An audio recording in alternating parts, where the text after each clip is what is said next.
and sometimes at night, I'd hear footsteps in the hallway.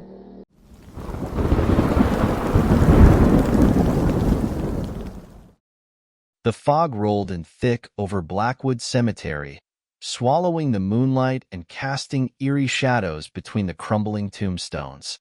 Ethan had always dared his friends to spend the night in the graveyard, but none had ever taken him up on it. So, on a cold October night, he decided to prove himself. Armed with a flashlight and a Ouija board, he climbed over the rusted gate and wandered among the graves.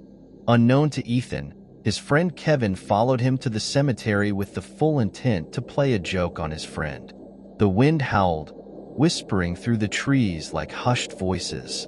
He sat down and placed the planchette on the board. "Are there any spirits here?" he asked with a slight tremble in his voice. "Hello? Is there anyone here who would like to make their presence known?" Then, footsteps. Soft, deliberate.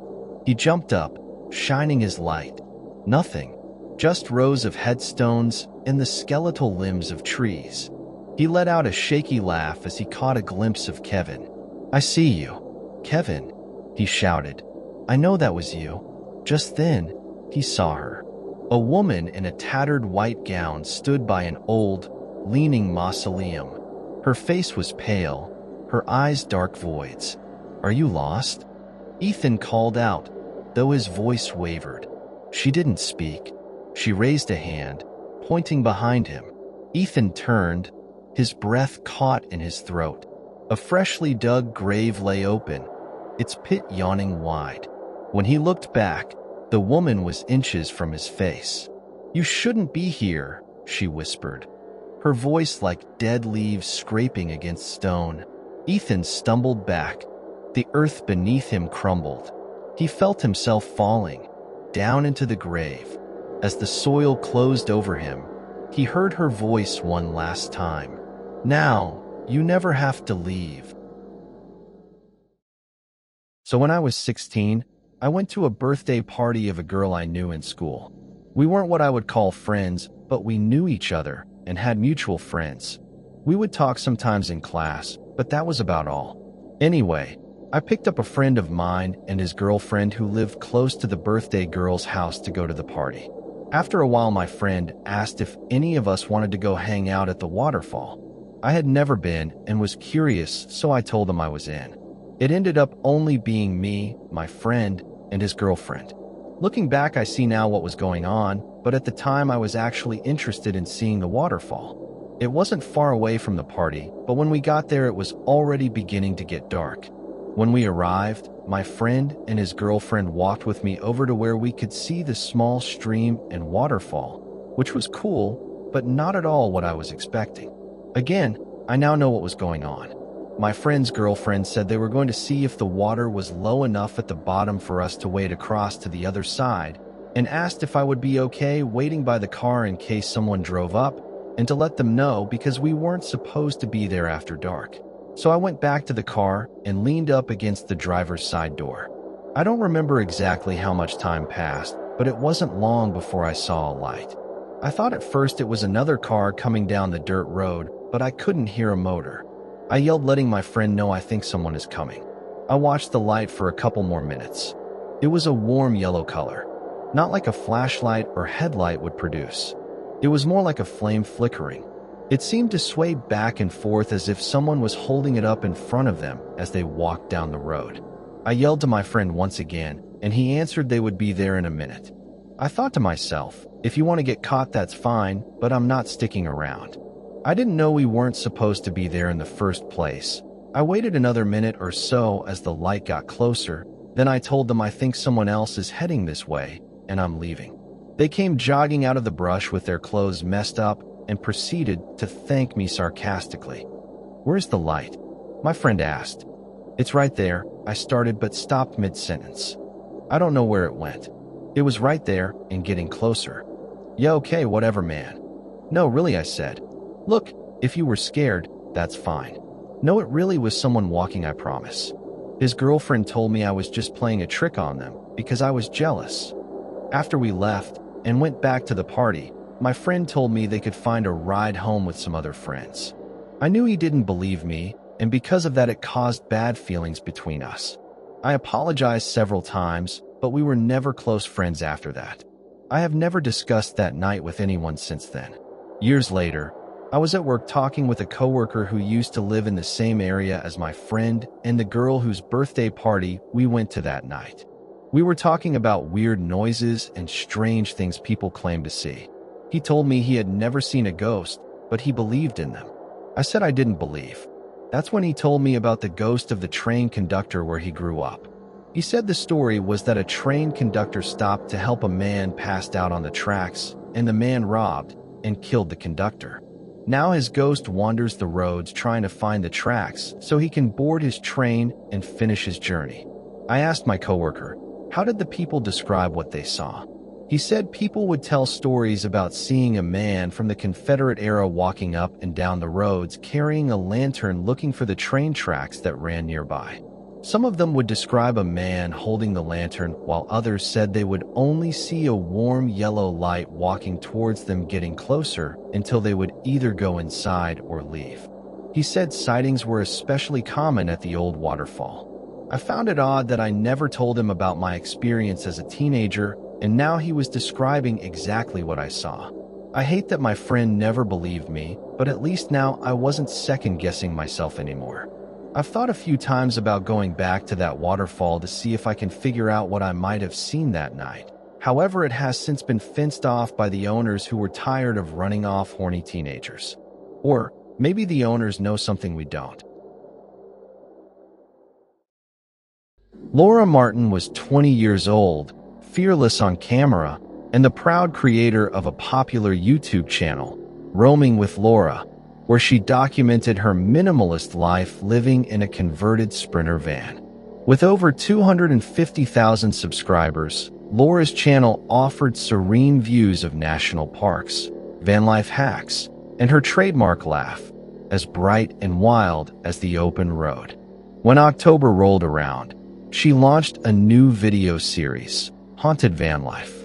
Her goal? Spend 3 nights at 5 of the most haunted places in the Midwest. If ghosts are real, she told her viewers, we'll find them. The first 3 locations, the rusted ruins of a Michigan prison, a cursed bridge in Iowa, and a crumbling orphanage outside St. Louis. Each one delivered eerie moments, but nothing that shook Laura. At most, she caught flickering shadows and wind-blown doors. She joked about it, threw in jump scares during editing, and racked up views. Then came Devil's Hollow. She arrived late on a Thursday evening. The forest was dense and silent, the dirt road almost devoured by years of neglect. Her phone had no signal. Her backup GPS died 2 miles out. But Laura, ever determined, parked the van in a small clearing just beyond the tree line and started filming. "All right, guys," she said, panning her camera across the tall, leaning trees. "This is Devil's Hollow. Legends say witches were burned here, and that the forest never forgot. So 3 nights. Just me, the van, and whatever's out there." Night 1 started quiet. Wind rustled the canopy of trees. Crickets sang. She made tea, read spooky stories to the camera, and drifted off to sleep. Then came the knocks. 3 soft taps against the side of the van. Laura bolted upright, heart pounding. She grabbed the camera, voice trembling. "Okay, I don't know if you were able to hear that, but I just had 3 knocks on the side of my van. It's probably just a tree branch, but I'm taking you with me while I check it out." She opened the door, light in hand. The forest had grown quiet. No branches near enough to touch the van. No animals in sight. She brushed it off, went back inside, looked at the camera, and told her viewers, "Guys, that wasn't a tree. I'm not sure what just happened. I don't know if it's my mind playing tricks or someone outside, but I think we just had our first paranormal experience." She laughed nervously, acting as if it was no big deal.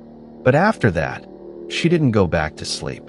On day 2, she filmed her surroundings. getting some B-roll footage, and becoming more familiar with the area. That night, at 11:41 p.m., there were 5 knocks, harder this time. Laura sat up, filming in night vision. Guys, I know you had to have heard that this time. That's not wind. That's not a tree branch. That's not nothing. Then came the scratching. Long, slow scrapes across the back doors, almost like claws dragging across metal. She whispered to the camera, "It's circling the van. I can hear it. I don't know what it is." She looked out the small rear window. A figure stood in the woods. Tall, crooked, face pale, eyes black as pits, mouth gaping. It didn't move, just watched. She threw herself back, screaming. "OMG, OMG," she shouted into the lens. "Did I get that on camera? Did you see that? Now I'm sure someone is out there. I just don't know if it's a local playing a prank or if it's something more. Guys, I'm going dark. I'm going to turn everything off so whatever it is out there can't track my movements inside the van. I'll check back in tomorrow morning." The next morning, Laura turned her camera on, telling her viewers that she had made it through the night, but she was getting out of there right now. "I've been waiting for it to get daylight enough so I could see to pack up." As she put the camera on her dash mount and turned the key, the van didn't start. She turned the key again and again, hands shaking. Nothing. Just clicks. No power. No hint of it even trying to start. "No, no, no," she yelled, pounding her fist into the steering wheel. "Okay," she said into her camera, her breathing heavy. "I'm stuck. I don't know if this is still a prank or it's not a prank. It's not. Something is out here with me." She began to cry. "Look, I'll be honest with you guys. At first I was trying to be spooky and act more afraid than I was, hoping for a good response to this video series." Her eyes brimmed with tears. "I just wanted to make videos, but I didn't sign up for this. This is something more than I ever expected. Something creepy is really happening here. I'm not just trying to get likes and views. I'm truly afraid and I don't know what to do." She sat there quietly for a few moments, then said, "Okay, I can do this. I can fix the van, get it going, and be out of here in a few hours. I'm sure of it. I got this." She filmed herself trying to work on the van and get it started, but as the day wore on, she realized it wasn't going to happen. She was going to need to try and hike it out on foot, or at least try to find some higher ground to maybe get a cell signal so she could call for help. As she hiked down the old dirt road, she kept an eye out for a hillside or bluff she might be able to climb to get a signal, but nothing. As the sun began to get lower and lower, she realized she was going to have to turn back to the van. It was that or spend the night out in the open woods. As night 3 approached, she didn't try to sleep. She cried into the lens, whispering apologies to her parents and fans. "I should have never come here. I should have never ventured this far. All I can do now is hope that if I can make it through tonight, my parents will contact the police to check on my location since I haven't called or texted them in the last 3 days." Outside, something moved. Heavy footsteps around the van. Then thuds, like fists slamming into the sides, growing louder, faster. The van rocked. A screech echoed just above her. Something was crawling on the roof. She screamed, locked every door twice, held her pocket knife tight in her fist. The camera captured her panic, her gasping sobs, her breaking voice. "I'm not turning this camera off. If I don't get out of here, I just hope someone finds this. I want you all to know what really happened here." Then silence. Laura looking around frantic. Then came the voice. "Did you guys hear that?" It came from just outside the sliding door. Low, cracked, rasping. Witch. Witch. Witch. Laura pressed her hand over her mouth. The voice was followed by scratching again, coming from everywhere. She collapsed onto her knees, her hands pressed against her ears as she sobbed. "Please, please, someone find me." The camera went black. On day 4, after no uploads, no texts, No GPS activity. Laura's parents, who hadn't heard from her since her final "I'm okay" message, called the police. When the officers reached Devil's Hollow, they found her van still parked in the clearing, a thin layer of leaves already gathering on the roof. The front doors were shut. The back was wide open. Inside was a mess. Camera gear strewn about, her sleeping bag torn, her journal open with frantic entries scrawled across the pages. It watches me sleep. It's inside with me now. I hear it whispering. The van's battery was dead.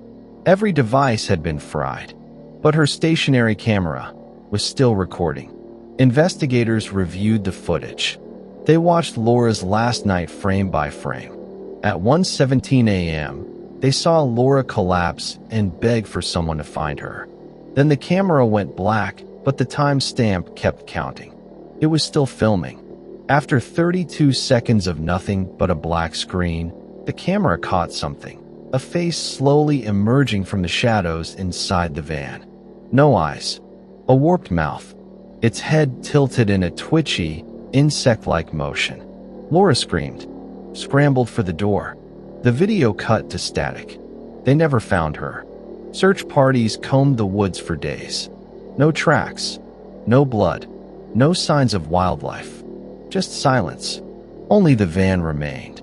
A month later, her channel posted a new video. Title: Gone, but not alone. No one knew who uploaded it. Laura's parents had no access. YouTube couldn't trace the IP. The video was 32 seconds of darkness. Then, the inside of Laura's van and 3 knocks. Laura's voice, faint, distant. I never left. It won't let me. The video ends. Viewers flooded the comments, terrified. Some claim they hear scratching when they play the video at night. Others say if you pause at the 37-second mark, you can see her reflection in the van window, but her face is wrong. They say she's still out there, and she's not alone. Mandy and Ivy met and became best friends in college.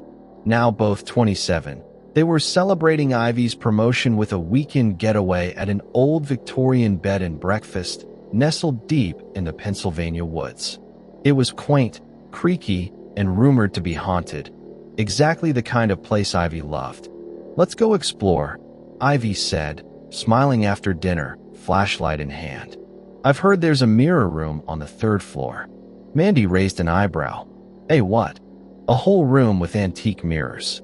"Creepy, right?" Against her better judgment, Mandy followed. The hallway was narrow, and the stairs were only wide enough for one person at a time, the wallpaper yellowed and peeling. The door to the mirror room wasn't locked. It groaned open on rusted hinges. Dozens of mismatched mirrors lined the walls. Some were tall and narrow, others cracked or fogged with age. There were no lights, just the beam from Ivy's flashlight bouncing off glass. "This is actually kind of cool," Mandy admitted, stepping inside. Her reflection multiplied in every direction. Ivy snapped a picture. "This is definitely going on Instagram." Mandy approached a tall, oval mirror in the corner. It was strange. Her reflection seemed slow. When she waved, her reflection in the mirror lagged half a second behind. "Ivy, come look at this." Ivy joined her. "Weird glitch or something? Are we in the Matrix?" They both waved again. The reflection didn't move. They froze. Then the reflection smiled. "That's not us," Ivy whispered. The air grew icy. In the mirror, the figures moved closer, pressing against the glass as if it were a veil. "Let's go," Mandy said, backing away. The door slammed shut. They turned back. Their reflections were gone. Then, hands, pale, long-fingered, reached through the mirrors, pulling, grabbing. Mandy screamed as something clamped onto her arm. Ivy grabbed her hand and yanked, dragging her free. They ran toward the window at the end of the room. As the mirrors all turned black, the door opened. It was the manager. "You're not supposed to be in here." The girls ran out of the room, packed and left. Neither spoke much on the drive home. A week later, Ivy texted Mandy a photo she'd taken in the mirror room. Mandy stared at it, her blood running cold. In the background of the image, her own reflection stood behind her, but it wasn't mimicking her pose. It was facing her, watching her. That night, Mandy woke to a noise coming from her bathroom. She found her mirror fogged over, and a handprint slowly appearing from the inside. I hadn't been home in over 2 years. Things weren't the same since my sister's fatal car accident 3 years ago. But with my 15-year high school reunion coming up, there were a lot of friends I wanted to reconnect with. A November chill was setting in by the time I got to Mom and Dad's around 4 on Friday and unpacked for the weekend. We went to dinner that night, and the next day we visited and enjoyed each other's company. As best we could. There was a definite void now. Hannah was my older sister and had always been the light in the room. She was always having fun, never complaining, and she never seemed to be in a bad mood. It really hit the family hard when she was killed. Later that night, I went out to my class reunion and saw so many friends I had drifted apart from. It was great getting to catch up and hear stories of how their lives were unfolding. Sunday, after having lunch and spending a few more hours with Mom and Dad, I packed and left. I couldn't come all this way without stopping by the cemetery and leaving some flowers for Hannah. As difficult as it is to visit knowing I'll never hear her voice or see her smile, I just wanted to let her know I'm still here and still trying to find the guy that ran her off the road. The sun was beginning to set when I pulled in. I had taken too long saying my goodbyes to Mom and Dad, but no matter, I was taking as much time as I needed, even if the darkness tried to hurry me up. I sat on the ground next to her headstone and talked. It had been about 10 or 15 minutes. That's when I heard it. Crunch. Footsteps on the gravel path behind me. I turned, expecting to see someone else visiting late, or maybe a groundskeeper. But there was no one. Then came a low breathing, wet, rattling, animal-like. It wasn't close, but it wasn't far either. I stood up, my pulse quickening. "Hello," I called. Nothing. Then something moved. I caught just a glimpse of it. It made a horrific sound like nothing I had ever heard. I ran. I don't even remember which way I went, just that I tripped over a grave marker and felt breath on the back of my neck. Cold, reeking of something dead. I scrambled up and sprinted to the car. Whatever it was, followed, slamming against the back of the car. That's when I saw this dark, iridescent figure. It screamed, shattering every window in my car. Then it stopped and turned away, just as I thought I heard Hannah's voice. I stomped on the gas, spinning tires on the gravel as I raced out of the cemetery. I drove back to Mom and Dad's, telling them what happened. I don't think they believed me. I'm not sure I would believe me either, even though they couldn't explain the shattered windows in my car. My big sis saved me from something that day, and now I wonder, am I trying to find a person or thing that put her there?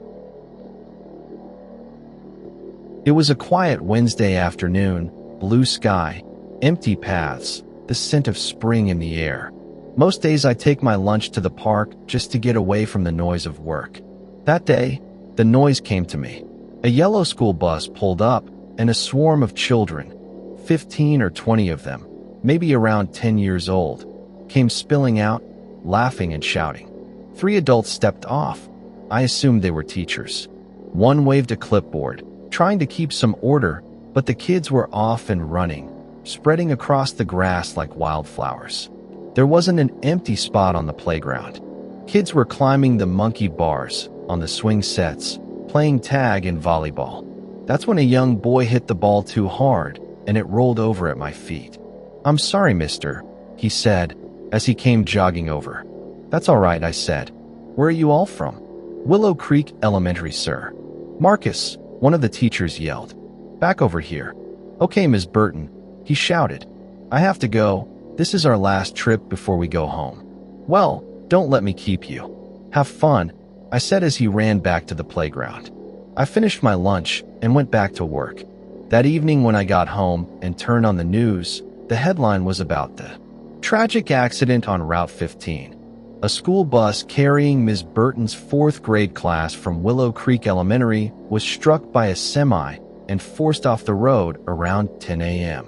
This morning, all passengers, including 3 adult chaperones, were killed. Authorities confirmed the children were en route to a scheduled field trip at Greenway Park. I dropped my cup. Greenway Park. It can't be. I saw their faces, heard their laughter. I even talked to one of them, but they never made it. I went back to the park the next day and saw hundreds of flowers and memorial signs. And there, next to the bench where I sat yesterday, was a volleyball.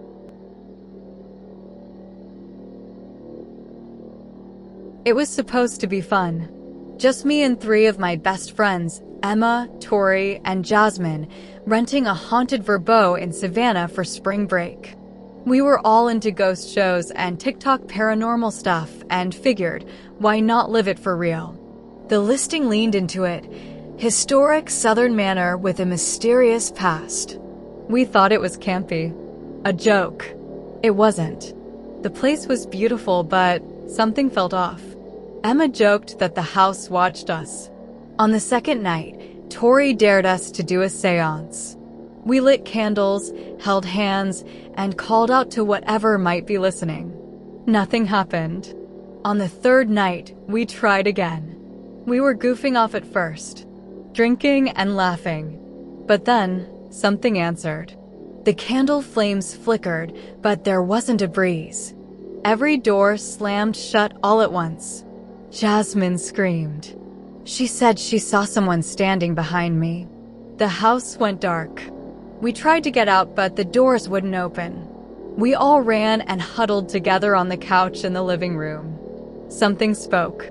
It sounded like a woman's voice, but none of us were sure and no one could understand what it was saying. The couch began to shake as if whatever it was wanted us off of it. We screamed and ran to the kitchen looking for a knife or something to try and defend ourselves with, but the drawers and cabinets wouldn't open. Then we saw her. An image of a woman in a dark flowing gown floated down the hall and disappeared into one of the bedrooms. The electricity came back on and everything was quiet. Emma went over and opened the back door. She stood guard as me, Tori, and Jasmine retrieved our things from the bedroom. We got to the car and drove all night back home. We don't talk about that night or that trip, and we never found out who or what we saw. I had lived in the house on Hollow Lane for as long as I could remember. I grew up there, and now that my parents were both gone, I moved back in. For some reason I couldn't explain, this time felt different. The house was old, creaky, and always cold, even though it was summer. Shadows moved where they shouldn't, and sometimes, at night, I'd hear footsteps in the hallway. I told myself it was just the house settling. Just noise. Just the wind. I never saw anyone, not really. Occasionally, I'd catch a glimpse of people through the fogged glass of the windows, walking past, staring up at the house like they were afraid of it. Sometimes, kids would throw rocks at the porch and run. I yelled at them, but they never looked back. The room stayed the same. Dust never settled. Clocks didn't tick. Days blurred. Time had a way of stretching thin in that house. Then one morning I saw, standing in the front hall, a woman and a little boy staring right through me. They walked around, talking to each other, but ignored me like I didn't exist. I screamed, but they didn't flinch. Are these the figures I've seen in the dark, I thought. Could this house really be haunted? The boy stopped in the parlor and pointed at an old mirror. Mommy, who's that girl? I turned to look. There, in the mirror, stood a pale girl with dark circles under her eyes, her clothes faded and torn, dusted with cobwebs. Her eyes were hollow. Her lips didn't move, but I heard a whisper, "Get out." That night, I wandered the hallways, heart racing, trying to remember the last time I had eaten, or slept, or even left the house. But I couldn't. I couldn't remember how I got there at all. I found a newspaper in the attic, yellowed and brittle with age. Family found dead in Hollow Lane house, foul play suspected. It was a picture of my parents and me. The date was 10 years ago. I dropped the paper, my hands shaking. I stumbled to the mirror again, looked into those lifeless eyes, and finally saw myself clearly. I didn't live in a haunted house. I lived in a house that I was haunting. I've worked the night shift at the hospital for 3 years. It's an old building, brick walls, faded linoleum, and hallways that groan like they carry memories. Most nights are quiet. Most nights are normal. But then there are other nights, like you can feel the building itself holding its breath. It started on a Tuesday. I was finishing my rounds in Ward C when I saw him. A man in a hospital gown, wandering aimlessly near room 14. At first, I thought he was a patient, lost or confused. But his movements were odd. His feet didn't touch the floor naturally. He drifted, almost gliding, and when I called out, his head slowly turned toward me, and then he vanished. I blinked, shook my head. Maybe I was too tired. The next night, I saw him again. Same hallway, same hospital gown, same drifting motion. This time I followed him, keeping my distance around each corner, hoping to catch him, but nothing. The hallway stretched out empty, my pulse thumping in my ears. Then came the whispers, soft, almost indistinguishable at first. Go back. Don't look, don't follow. I froze, every nerve in my body screaming. I knew no one else was around. The security cameras didn't show him either. I started digging into the old patient records, thinking maybe someone had done something tragic in Ward C, something that could explain this. That's when I found him. Harold Greaves, admitted in 1976, died in Ward C after a sudden heart attack. The notes described him wandering the hall, disoriented, searching for someone he never found. I told myself it was just fatigue. Old hospitals make strange noises. Shadows can trick your mind. But then the janitor handed me a VHS tape he'd found in the basement, dusty and forgotten. Found this in the archives, he said, his hands shaking slightly. I watched. My blood ran cold. There he was, wandering the hallway in the same hospital gown, same aimless pace, and the timestamp read March 12th, 1982, years after he had died. After that, I requested a transfer. I don't work nights in Ward C anymore. But sometimes, when I walk past the hospital, I swear I see him through a window, standing silently in the hall, waiting. And I wonder, how many nights am I still late to my own shift, walking these same empty corridors, unseen, just like him? Some nights, I hear faint whispers over the phone from a friend still working there. He's back again, they say, and I know I'll never forget the sound of footsteps drifting past me in a hallway where no one else walks. Because the hospital remembers. And Harold, he never left.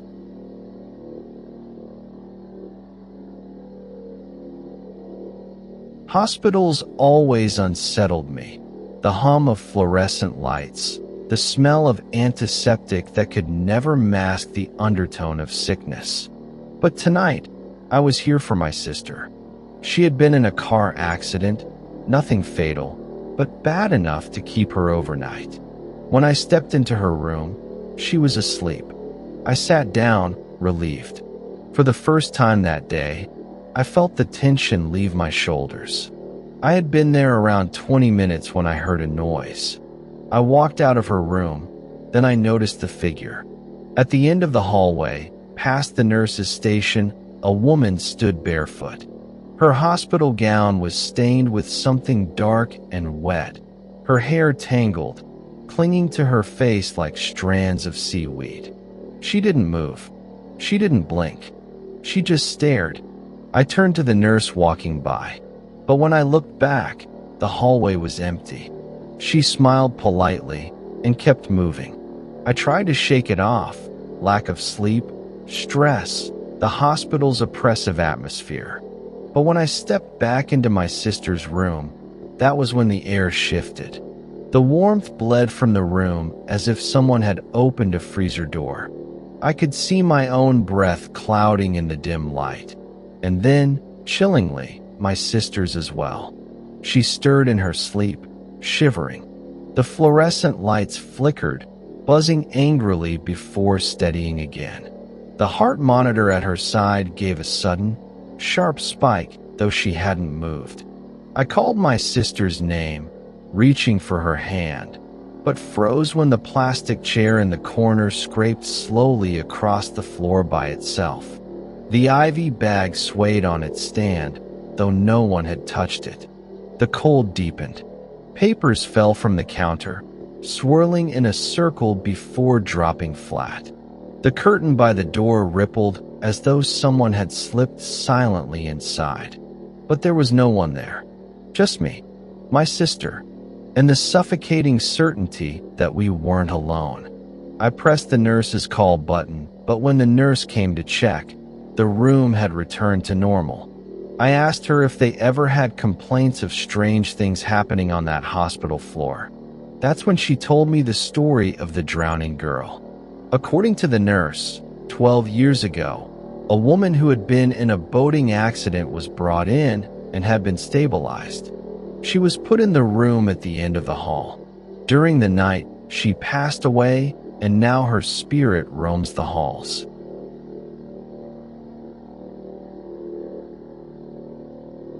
When I woke from surgery, the first thing I noticed wasn't the pain in my knee, it was the silence.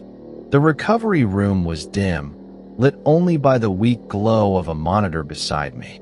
My leg was heavy, wrapped in bandages, my head clouded from anesthesia. I expected to hear nurses moving about, voices in the hallway, the clatter of carts. Instead, there was nothing, just the steady beep of my heart. I tried to sit up, but the room swam. That's when I noticed the curtain across from me swaying gently, though there was no draft. I pressed the call button. No one came. Then I saw her. A pale woman in a hospital gown, skin gray, drifted past the doorway. Her eyes were closed, lips slightly parted as if whispering something I couldn't hear. She didn't walk. She slid, feet never touching the floor. I told myself it was the anesthesia, my mind tricking me. But the air grew colder, prickling my skin. The monitor beside me crackled. For a moment, the steady beeping sped into a frantic staccato, though I hadn't moved. The screen flickered, letters and numbers scrambling. I mashed the call button again, harder this time. Still no answer. The curtain at my bedside shifted. I froze. Someone was on the other side. I could hear it, breathing, low and rattling, like lungs filled with water. The fabric bulged inward, as though a hand pressed against it. My own hand shook as I reached for the curtain. Before I could touch it, it snapped open on its own. No one was there. The bed across from mine was empty, sheets neatly tucked. But the pillow bore the indentation of a head, as though someone invisible still lay there, watching me. The overhead lights flickered once, then died, plunging the room into darkness. I could only hear the hiss of the oxygen line, the beeping of the monitor, and that wet, rattling breath growing closer. I closed my eyes, praying to pass out again, but the cold fingers that brushed my hand were all too real. When the lights blinked back on, the sheets on the bed across from me were messed up, as if someone had been laying in it, and the imprint on the pillow was gone. Me and 3 friends had just left Charlottesville after the Virginia Tech win over the University of Virginia. 3 hours on Highway 29 ahead of us. Spirits were high after Tech's win, the radio blasting, the windows down. Then, sometime past 9, Jenna's old Civic started rattling. A minute later, it died completely. She coasted to the shoulder, and we sat in the dark surrounded by fog and trees. No other cars. Spotty cell service. You could smell the coolant leaking out of the engine. Rob got a weak signal and found a 24-hour wrecker service, French's Towing and Recovery. Says they're based right off this route. He registered online, hit confirm, and leaned back. They'll text when they're on the way. We waited. 15 minutes. 20, 30. Nothing. No headlights. No messages. The silence felt heavier by the minute. Finally, Marshall sighed. Maybe we should walk. Surely we're not that far from a market or something. He pointed down the dark stretch of highway. I didn't want to, but sitting there felt worse. So, we decided Jenna and Rob would stay with the car, while Marshall and I went to look for help. We started walking. The road felt endless, the forest closing in tighter with every step. After maybe 10 minutes, Marshall said quietly, "Do you hear that?" An engine, coming up behind us. We turned, relief hitting like a wave. The wrecker.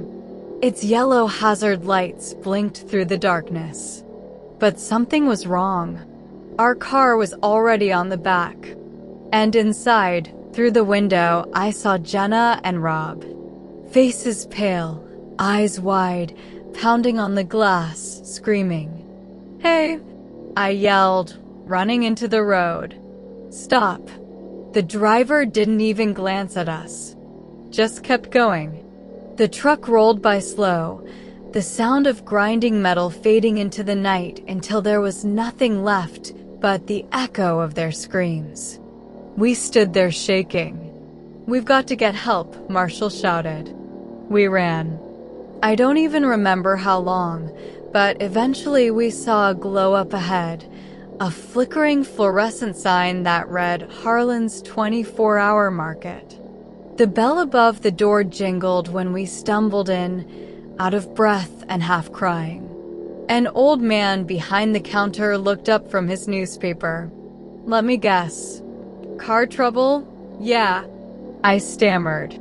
The wrecker took our car and our friends. The old man cut me off. "Wrecker? We ain't got no wrecker around here. Our friend scheduled the pickup online." "French's wrecker service," Marshall said. They picked up our friends, but he cut Marshall off, shaking his head. "Son, there's no French's wrecker service in this county. Ain't been for years." I frowned and asked what he meant. The old man told us the story of Nelson French and 3 college students that were killed in an accident when the cable attached to the student's car snapped and caused the wrecker to lose control 28 years ago. We called the police and filed missing persons reports, but they never found anything. And we never saw Rob and Jenna again. I was 17 and on my first date with Emily. We decided to go see a movie at the drive-in just outside town. We had popcorn, sodas, and the glow of the movie flickering on the windshield.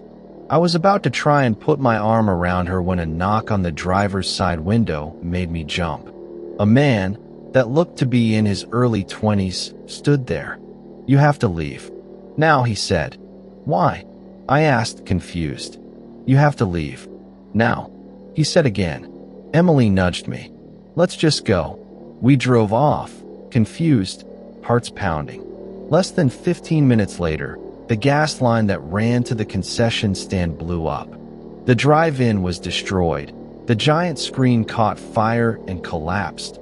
Power lines snapped, dozens injured. 3 people died. We could have been among them.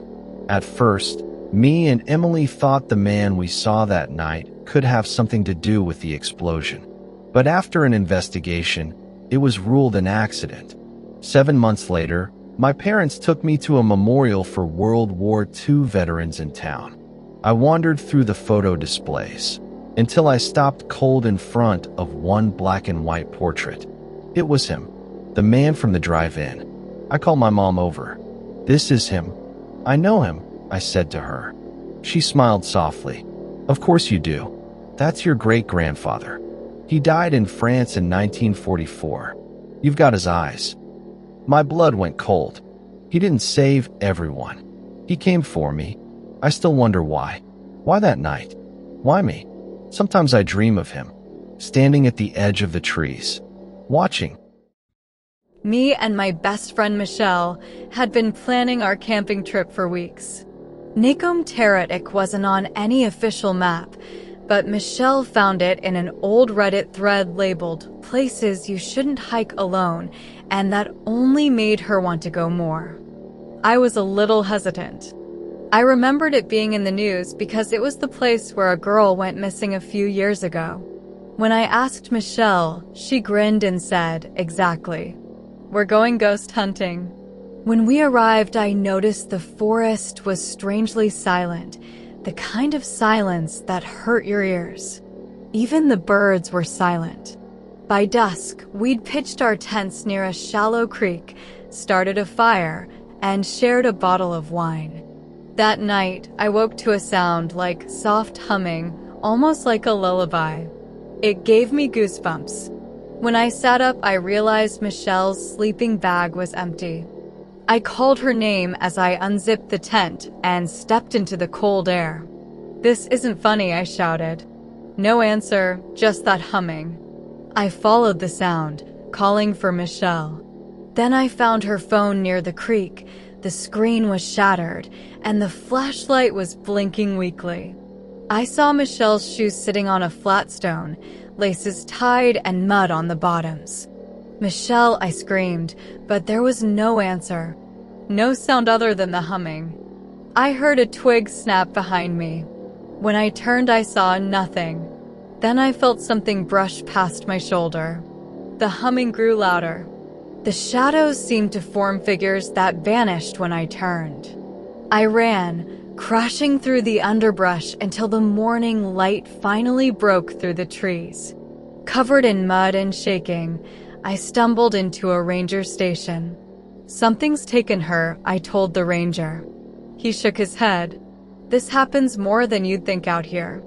People wander off, get turned around. Michelle hasn't wandered off, she was taken.